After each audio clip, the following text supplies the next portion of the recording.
शुरुआत होती है टॉम नाम के एक बेहद होशियार लड़के से, जिसने अपने स्कूल के दिनों में ही मैक्सिकन ऑयल स्पिल जैसी बड़ी मुसीबत का हल निकाल कर दुनिया भर की बड़ी बड़ी ऑयल कंपनीज के होश उड़ा दिए थे। उसका कॉलेज खत्म होने से पहले ही दुनिया की 8 सबसे बड़ी ऑयल कंपनीज ने उसे नौकरी और सालाना $4 लाख की तनख्वाह देने का ऑफर दिया। लेकिन इतने बढ़िया ऑफर्स को ठुकरा कर टॉम ने स्पेन के वॉल्टर मोरलैंड नाम के एक आदमी का ऑफर एक्सेप्ट कर लिया। इस काम में उसे अपने तेज तर्रार दिमाग की मदद से एक ऐसी तिजोरी को खोलना था जिसे दुनिया की सबसे सुरक्षित तिजोरी समझा जाता था। असल में इस तिजोरी में ऐसा कुछ था जो वॉल्टर हासिल करना चाहता था, मगर पिछले 80 साल से आज तक कोई भी इस अनोखी तिजोरी को तोड़ने में कामयाब नहीं हो पाया। इसके बाद वॉल्टर ने टॉम को अपनी टीम से मिलवाया। वॉल्टर ने कहा कि उसने कुछ महीने पहले एक ऐसे जहाज को ढूंढ निकाला था जो कई साल पहले समुद्र में डूब गया था। उसमें से एक डब्बा निकला जिसमें बेशुमार खजाने का पता छुपा था, मगर जल्द ही स्पेनिश सरकार को इस बारे में पता चल गया और उन्होंने वॉल्टर की ढूंढी हुई सारी चीजों को जब्त करके एक स्पेनिश बैंक की तिजोरी में बंद कर दिया।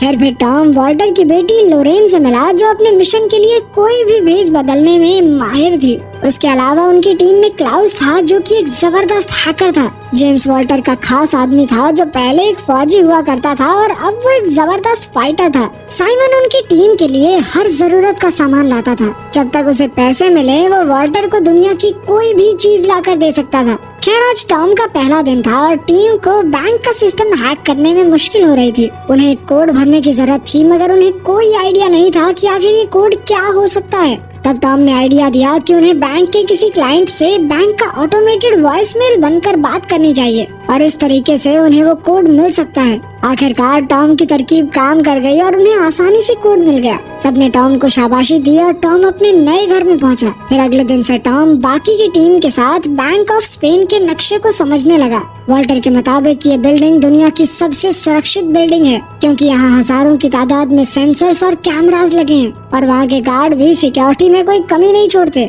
उनकी सबसे बड़ी मुश्किल तो स्पेनिश आर्मी का हेडक्वार्टर था, जो कि बैंक के ठीक सामने बना हुआ था। जब भी बैंक के सिक्योरिटी अलार्म्स बजेंगे तो हेडक्वार्टर से 500 फौजी एक साथ बैंक में घुस आएंगे। इसके अलावा बैंक का सिक्योरिटी चीफ पहले स्पेन की काउंटर टेररिज्म फोर्स का कमांडर था। अब वॉल्टर की टीम का मुकाबला ऐसी फौज से था जो किसी भी हालत में बैंक की हिफाजत करना जानती थी। इसके अलावा वॉल्टर की टीम को उस तिजोरी के अंदर के नक्शे के बारे में कोई जानकारी नहीं थी, इसलिए उन्हें एक स्कैन करके ये जानकारी हासिल करनी होगी। इस तिजोरी में घुसने के लिए उन्हें 2 चाबियों और सिक्योरिटी चीफ के फिंगरप्रिंट्स की जरूरत थी। इन्हें हासिल करने के लिए टीम ने बैंक में घुसने का फैसला किया। टॉम और साइमन सफाई कर्मचारी, लॉरेन यहाँ पर बेशकीमती पेंटिंग्स की जांच करके उनकी इंश्योरेंस बेचने आई थी और इन्हीं पेंटिंग्स के पीछे बनी तिजोरियों में वो 2 चाबियां रखी थी। जब सिक्योरिटी चीफ लोरेन को कमरे में ले जा रहा था तो लोरेन ने उसे अपनी कॉफी पकड़ा दी और इस तरह उन्हें चीफ के फिंगरप्रिंट्स तो मिल गए।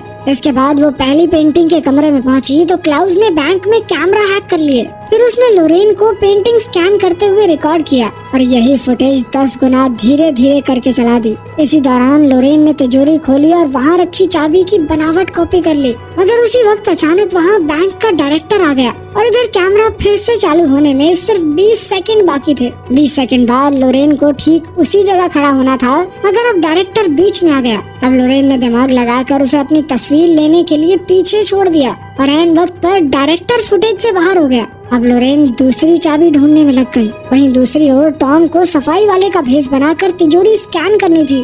उसके हिसाब से असली तिजोरी इसी मीटिंग रूम के ठीक नीचे थी। टॉम तुरंत टेबल के नीचे छुप गया और उसने अपनी मशीन से स्कैन का काम शुरू किया, मगर तभी अचानक कुछ लोग वहाँ मीटिंग करने आ गए। अब टॉम टेबल के नीचे फंस चुका था और अचानक उसकी स्कैनिंग मशीन भी खराब हो गई। खैर कुछ देर छेड़छाड़ के बाद टॉम ने मशीन चालू कर दी और स्कैन पूरा हुआ, मगर उसी पल एक अलार्म एक्टिवेट हो गया और सिक्योरिटी चीफ ने पूरे बैंक को बंद कर दिया। तभी सामने से फौजी बैंक के लिए निकले।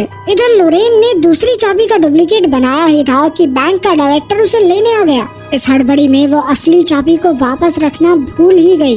आखिरकार टीम ने फैसला किया कि लोरेन ये चाबी टॉम को देगी और टॉम चाबी को वापस तिजोरी में रखेगा। चाबी लेकर टॉम तीसरे माले पर गया और उसने चाबी रखकर तिजोरी बंद कर दी। तभी तभी अचानक उसे पता चला कि एक गार्ड उस कमरे में आ रही है। फिर टॉम दिमाग लगाकर जानबूझकर पकड़ा गया और उसने नाटक किया कि ईयरफोन्स के कारण उसे सिक्योरिटी अलार्म सुनाई नहीं दिए। ये सुनकर गार्ड ने उसे जाने दिया और आखिरकार उनका मिशन पूरा हुआ। इसके बाद टॉम ने मशीन से मिला हुआ स्कैन निकाल कर देखा तो पता चला कि तिजोरी के नक्शे में ऐसी जगह थी जो ढंग से दिखाई नहीं दे रही थी।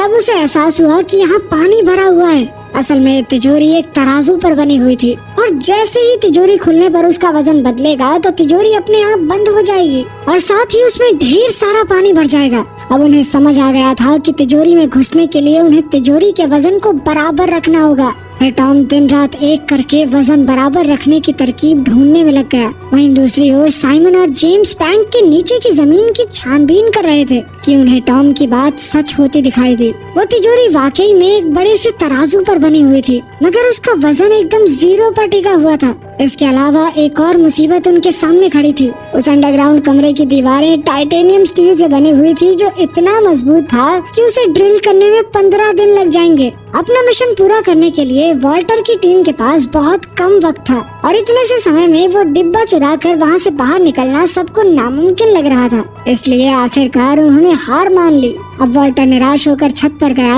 और उसने देखा कि सड़कों पर फुटबॉल फैंस की भीड़ लगी हुई थी। तभी उसकी नजर बैंक के कैमरास पर गई तो उसे एहसास हुआ कि वर्ल्ड कप फाइनल्स के सभी कैमरास भीड़ की तरफ होंगे और तभी उनके दिमाग की बत्ती जली। फिर उसने अपने साथियों को इसका नमूना पेश किया। फिर उसने ग्लास हटाकर तराजू पर लिक्विड नाइट्रोजन छिड़क दी और फिर दोबारा ग्लास रखा, मगर इस बार वजन नहीं बदला क्योंकि तराजू जम चुका था। टॉम ने कहा कि बिल्कुल इसी तरह वो तिजोरी के नीचे वाले तराजू को जमा सकते हैं, मगर इसके लिए बहुत ज्यादा लिक्विड नाइट्रोजन लगेगी। खैर फिर स्पेन और नीदरलैंड के फुटबॉल मैच वाले दिन उन्होंने अपने प्लान को अंजाम देने का फैसला किया। उनके पास मिशन पूरा करने के लिए सिर्फ 105 मिनट का समय था। सबसे पहले वो जिप लाइन के जरिए बैंक की छत पर पहुँचे और एक कांच की खिड़की खोलकर नीचे घुस गए। इसके बाद वो 100 मीटर की पाइपिंग वाले रास्ते से तिजोरी वाले कमरे के बाहर पहुँच गए। यहाँ से वो एक सीढ़ी डालकर आगे बढ़े और आखिरकार वो तिजोरी के सामने थे। फिर क्लाउस ने अपनी हैकिंग का कमाल दिखाया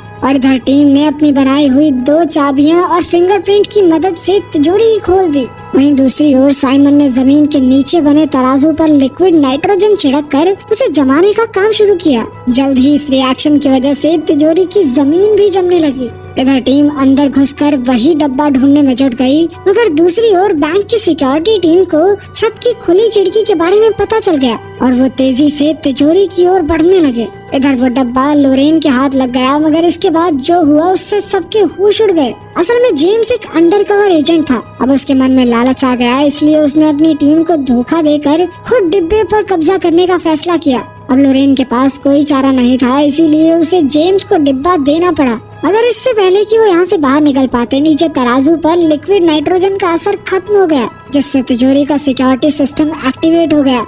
अब टॉम, लोरेन और जेम्स तिजोरी में कैद हो गए थे और वहाँ तेजी से पानी बढ़ने लगा। जेम्स तो पहले फौजी रह चुका था, इसलिए उसे स्विमिंग आती थी और वो डिब्बा लेकर वहाँ से भाग निकला। इधर सिक्योरिटी चीफ ने इमरजेंसी का ऐलान कर दिया और उसके आदमी हथियारों के साथ तिजोरी की ओर भाग रहे थे। वहीं तिजोरी में इतना पानी भर चुका था कि टॉम और लोरेन की जान खतरे में थी, क्योंकि वो कभी भी डूब सकते थे। अब उनके पास कोई चारा नहीं था, तो ऐन वक्त पर टॉम के दिमाग की बत्ती जली और उसने साइमन को तराजू पर और बाहर डालने को कहा, ताकि पूरी मशीनरी को लगे कि तिजोरी पूरी तरह से पानी से भर चुकी है। साइमन ने फटाफट सारे नाइट्रोजन टैंक्स तराजू में रख दिए, पर वो भी काफी नहीं थे। आखिरकार उसने अपना रेडियो भी ऊपर रख दिया और इतने से भार से तराजू का वजन बढ़ गया। अचानक सिस्टम के मुताबिक तिजोरी का पानी बाहर निकलने लगा। इधर फौज तिजोरी में घुसकर चोरों को रंगे हाथों पकड़ने ही वाली थी, मगर जैसे ही उन्होंने दरवाजा खोला तो उनके होश उड़ गए, क्योंकि तिजोरी में कोई भी मौजूद नहीं था। असल में टॉम और लोरेन ड्रेन पाइप्स के जरिए भागकर बैंक के ऊपर वाले मालों में पहुंच गए। इधर फौज और गार्ड्स हाथ धोकर उसके पीछे पड़े हुए थे कि अचानक लोरेन को याद आया कि जिस कमरे में वो पेंटिंग स्कैन करने गई थी, डायरेक्टर उसकी खिड़की हमेशा खुली रखता था। अब वो दोनों बिना समय गवाए खिड़की से नीचे कूद गए, जहाँ हजारों फैंस की भीड़ लगी हुई थी। उन्होंने तुरंत अपनी जैकेट्स उतारी और भीड़ में खो गए। इधर उनका पीछा करते हुए फौजी भी काफी करीब आ गए और अब वो पकड़े जाने वाले थे। आखिरकार वो खुद को पुलिस के हवाले करने को तैयार हो गए, पर उसी पल स्पेन मैच जीत गया और सारे फैंस खुशी से पागल हो गए। इतनी भीड़ में फौजी टॉम और लोरेन का पीछा नहीं कर पाए और आखिरकार वो दोनों बच निकले। फिर कुछ दिन बाद जेम्स ने वो चुराया हुआ डिब्बा अपने बॉस को दिया और जब उन्होंने खजाने का पता निकाला तो उसमें आईफिल टावर की लोकेशन थी। तब उन्हें याद हुआ कि ये सिक्योरिटी लोकेशन नहीं है और वॉल्टर की टीम ने उन्हें चकमा दे दिया था। आखिर में खुलासा होता है कि टॉम और लोरेन ने असली डिब्बा नकली डिब्बे से बदल दिया, जिस वजह से जेम्स ने नकली डिब्बा चुरा लिया। अब वॉल्टर की टीम एक रिजॉर्ट में मजे ले रही थी कि उन्होंने डब्बे से असली खजाने की लोकेशन ढूंढी। तब उन्हें पता चला कि ये खजाना बैंक ऑफ इंग्लैंड में छुपा हुआ है। इसके बाद उनकी टीम एक और नए मिशन के लिए तैयार हो गई।